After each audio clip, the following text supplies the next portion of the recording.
আসসালামু আলাইকুম এভরিওয়ান, একটি ভিডিওতে আপনাদের সবাইকে স্বাগতম জানাচ্ছি।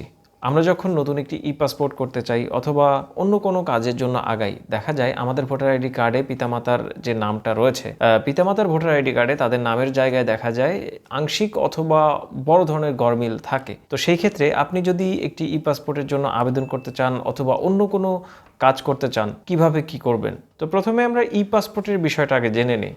আমাদের বয়স যদি 18 বছরের কম হয় তাহলে আমাদেরকে জন্ম নিবন্ধন দিয়ে আবেদন করতে হবে। আর যদি আমাদের বয়স 18 থেকে 20-এর মধ্যে হয় তাহলে আমরা জন্ম নিবন্ধন এবং জাতীয় পরিচয়পত্র দুটো দিয়েই আমরা আবেদন করার সুযোগ পাচ্ছি। কিন্তু যদি একদিনও বেশি হয় 20 বছরের, তাহলে আমরা জাতীয় পরিচয়পত্র দিয়ে আবেদন করব। তখন আর অন্য কোনো অপশন থাকছে না। আর আপনাকে যদি জন্ম নিবন্ধন দিয়ে আবেদন করতে হয়, আপনার বয়স যদি 18 বছরের কম হয় অথবা 18 থেকে 20-এর মধ্যে হয়, তাহলে তো আপনি জন্ম নিবন্ধন দিয়ে আবেদনের সুযোগ পাচ্ছেন। তো সেই ক্ষেত্রে জন্ম নিবন্ধনেও যদি আপনার পিতামাতার যে নাম, সেই নামের সাথে আপনার পিতামাতার ভোটার আইডি কার্ডে তাদের যে নাম রয়েছে সেইটাতে যদি গরমিল থাকে, তাহলে কীভাবে কী করবেন? তো প্রথমত আমাদের যে বিষয়টা জানতে হবে, আমরা যখন পাসপোর্টের জন্য আবেদন করছি, আমাদের পাসপোর্টটা আমাদের নিজের, মানে আপনি যখন আবেদন করছেন পাসপোর্টটা আপনার, মানে এটার একটা নিজস্বতা রয়েছে। আপনার ভোটার আইডি কার্ডে আপনি যখন আবেদন করছেন জন্ম নিবন্ধন অথবা আপনার ভোটার আইডি কার্ড দিয়ে যখন আপনি আবেদন করছেন, আপনার ভোটার আইডি কার্ডে আপনার জন্ম নিবন্ধনে যেভাবে রয়েছে পিতামাতার নাম, আপনাকে সেভাবে আবেদন করতে হবে। আপনারা যদি বাংলাদেশ ইমিগ্রেশন এবং পাসপোর্ট অধিদপ্তরের যে ওয়েবসাইটটা রয়েছে সেখানে আবেদন যখন আপনি করেন বা করা হয়, তখন আপনি দেখবেন যে ওখানে অ্যাজ পার এনআইডি অথবা বার্থ সার্টিফিকেট লেখা থাকে। এটার মানেটা হচ্ছে আপনার পিতামাতার ভোটার আইডি কার্ড অনুযায়ী না,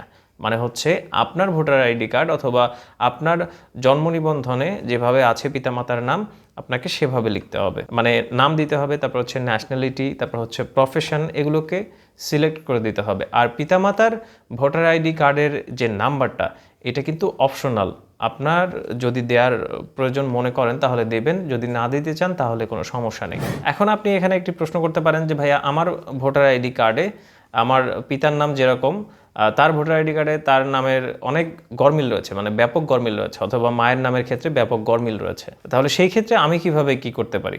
আপনার সলিউশনটা হচ্ছে আপনি আপনার চেয়ারম্যান কর্তৃক একটি প্রত্যয়নপত্র নেবেন। সেখানে উল্লেখ থাকবে, উল্লেখিত যে নামগুলো রয়েছে উভয়ই একই ব্যক্তি, এরকম একটা প্রত্যয়নপত্র থাকবে, সেইটা আপনি ব্যবহার করতে পারেন। এটা যদি পাসপোর্টের অফিস থেকে সাধারণত চাওয়া হবে না, কারণটা হচ্ছে আপনার যে ইনফরমেশন সেগুলো দিয়ে আপনি যেহেতু আবেদন করেছেন, এটা সাধারণত লাগে না। এভাবে আপনি পাসপোর্টের আবেদন করতে পারেন এবং যদি ডকুমেন্ট এরকমটা চাওয়া হয় তাহলে সেই ক্ষেত্রে আপনি প্রত্যয়নপত্রটা শো করতে পারেন। আর শুধুমাত্র পাসপোর্ট আবেদনের ক্ষেত্রেই এই বিষয়টা না, মানে আপনি যদি অন্য কাজ করতে চান, কোনো চাকরির পরীক্ষা অথবা অন্য কোনো কিছু, আপনি সেই ক্ষেত্রে আপনার প্রত্যয়নপত্রটা এখানে শো করতে পারেন। যদি তারা এটা নিয়ে নেয়, মানে এটা যদি গ্রাহ্য করা হয়, তাহলে তো আপনার জন্য খুবই ভালো।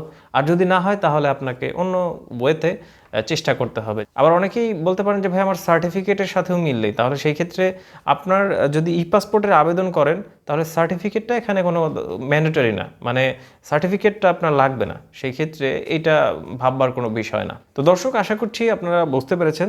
যদি কোনো ধরনের কোনো কনফিউশন থাকে, আপনার যদি ভিন্ন রকমের কোনো সমস্যা থাকে, তাহলে কমেন্টে লিখতে পারেন। যদি আমার জানা থাকে তাহলে আমি উত্তর দেওয়ার চেষ্টা করব। আল্লাহ আপনাদের সবাইকে ভালো রাখুন। যদি ভিডিওটি ভালো লাগে তাহলে অবশ্যই লাল সাবস্ক্রাইব বাটনে ক্লিক করে সংযুক্ত থাকতে পারেন। যারা এই ভিডিওটা ফেসবুক থেকে দেখছেন তারা অবশ্যই ফলো বাটনে ক্লিক করে রাখবেন আর নতুন নতুন ভিডিও পাওয়ার জন্য।